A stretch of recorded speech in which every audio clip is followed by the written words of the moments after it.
No charges. That's the final ruling from the investigation into the Capitol Hill shooting that left driver Miriam Carey dead. It was a story that brought Capitol Hill to a standstill. You'll remember Miriam Carey driving a car with her young daughter inside, tries to drive through barriers at the White House and the U.S. Capitol. The U.S. attorney says her shooting death was justified, but her family sees things differently. Let's go out to Chris Van Cleve. He's live on Capitol Hill. He's got the details on this development today, including new images from that day back in October. Chris? Leon and Allison, this is Garfield Circle. This is where that video of her black Infiniti and the police trying to stop it outside the Capitol, this is where that all happened. Today, we heard from the U.S. Attorney's Office that their investigation found there was not sufficient evidence to warrant criminal charges against any of the police officers involved. We also got the most detailed account yet of what happened that day. Just released images from a White House security checkpoint show the beginning of the end for Miriam Carey.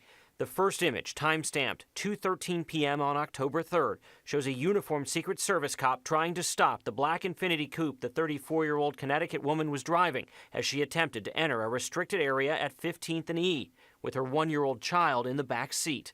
17 seconds later, this image shows an off-duty Secret Service officer putting a bike rack in front of Carey's vehicle and attempt to block her exit.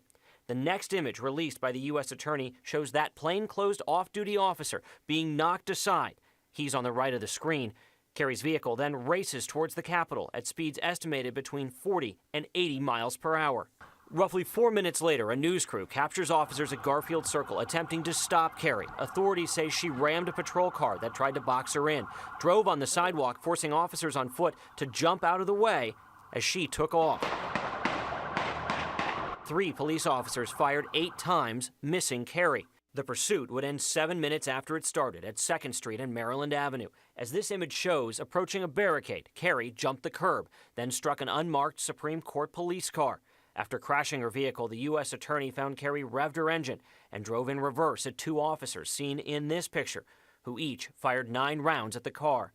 Carey's autopsy found she'd been shot 5 times from behind. No drugs or alcohol were found in her system.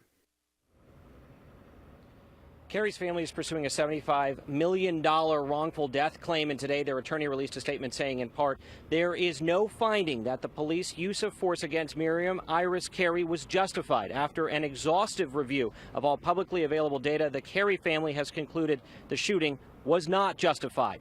Now, the U.S. Capitol Police and the U.S. Secret Service Police both declined comment on this report. We are live at the Capitol tonight. Chris Van Cleve, ABC 7 News. Thank you, Chris. Now, this just